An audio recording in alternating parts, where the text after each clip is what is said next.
apple season. It's the time we drink it, and pretty soon the children will be bobbing for them, and they get ripe, and they connect us. The year my father decided to make apple cider, he connected us to the ghosts, and he connected us to cowboys, because he was a magician and a trickster, and he could do things like that. Now, we made our apple cider at the Grange in Windy Gap Mountain, Virginia, right in the foothills of Appalachia. And we all worked together. So the year that Daddy said he was going to make apple cider in Mama's kitchen, it was a big shock. The only reason Daddy went in Mama's kitchen was to eat.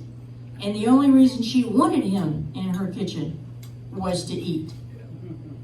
Now he's bringing in vats of apples in bushels. And he told me to help separate them, the sugar ones, the sweet ones, the bittersweet ones, because we had to have the right mixture for fermentation.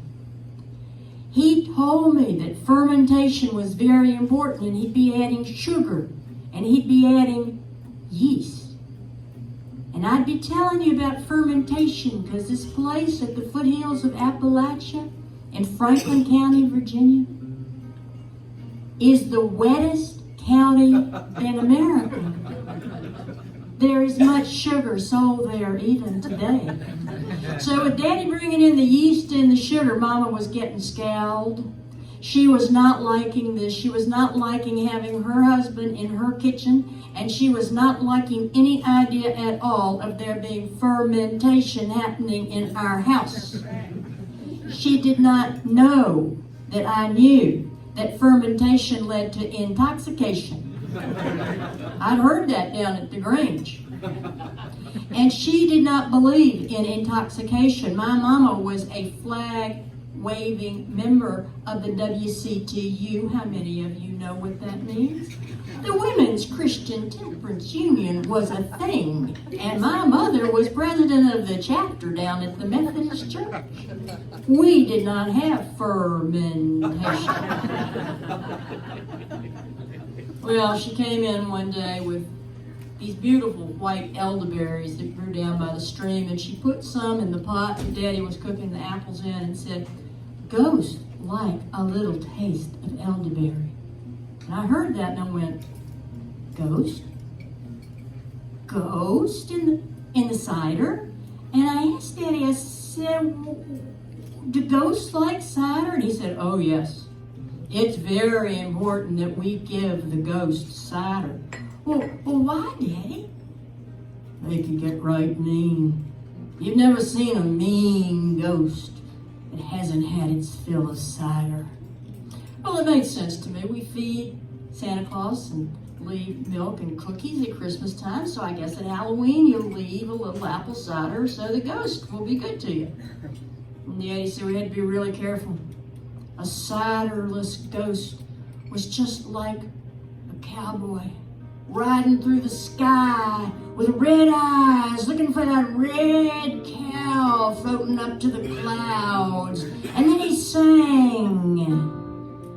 An old cowpoke went riding on a Franklin County day. Up to the bar he saddled, and the barkeep he did pay. The barkeep pulled the amber brew and put it in his glass. And Daddy took another look and saw what he had asked. Yippee-yi-yay, yippee-yi-yo. Ghost ciders in the sky.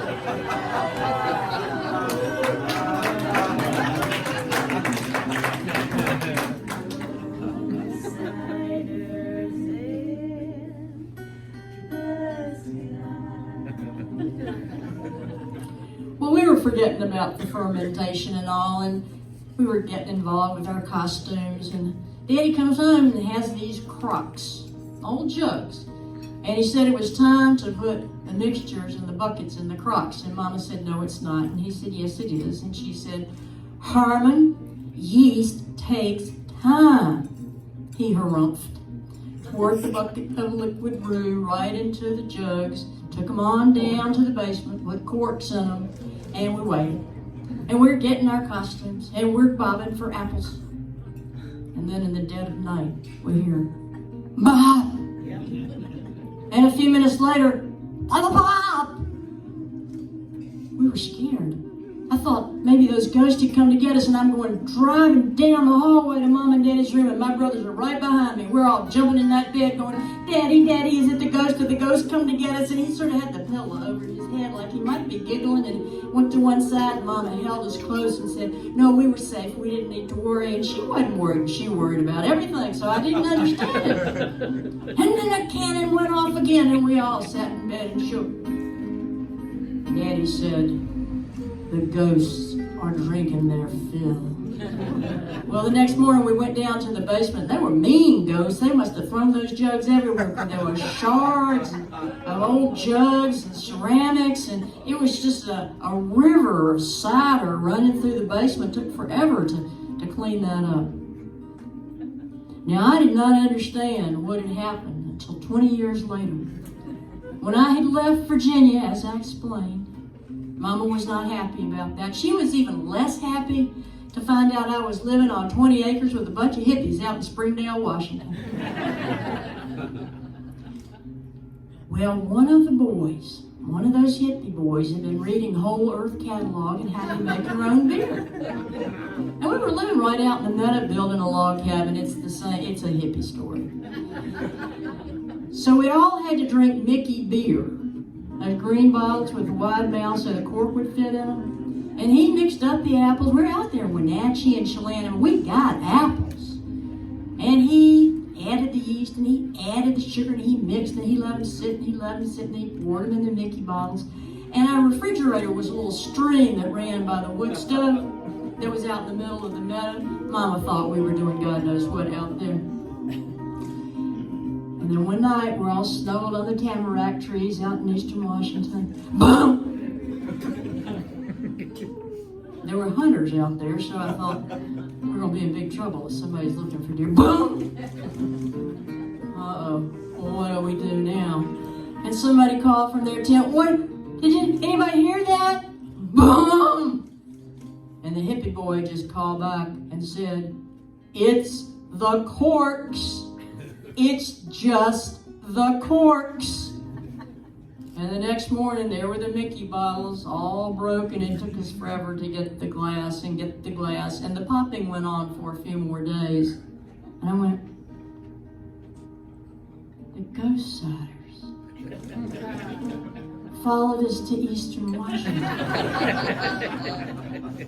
The fermentation leading to intoxication. It's right here.